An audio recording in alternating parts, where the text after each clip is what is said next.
La saison des volleyeurs tourangeaux va être compacte et chargée. Pour cause de championnat du monde, le championnat reprend tard et finira à la mi-mai pour les finalistes.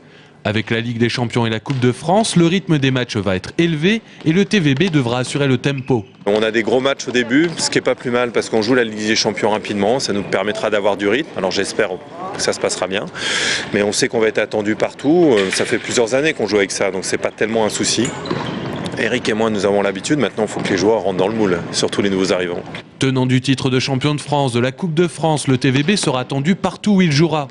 Une situation que les anciens connaissent bien et que les recrues devraient vite intégrer. Il y a des incertitudes, on a toujours des incertitudes, on n'est pas sûr totalement de la qualité de ce qu'on a fait du recrutement. Bon, on le sait qu'au niveau de Raphaël Réduit, il n'y a aucun doute. Après, il faut que Bogdan Olteanu se mette dans le moule, ainsi que Jean-Stéphane Tollard, qui a joué 6 ans à Tourcoing, donc il y a un gros changement pour lui. Pour le central de l'équipe de France, recrue du TVB, le message du club est apparemment bien passé. Les objectifs du club sont déjà clairs.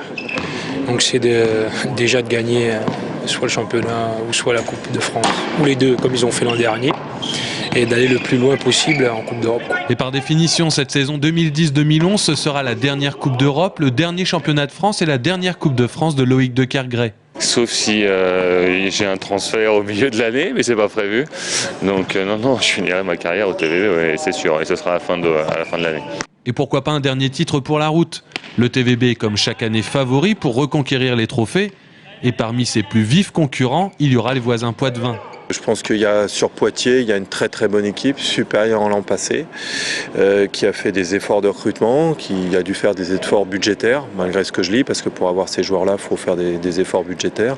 Donc je pense qu'on ne part pas sur la même ligne, mais quasiment, je pense que ça va être notre concurrent direct et vraiment le plus fort, parce qu'ils ont monté leur potentiel.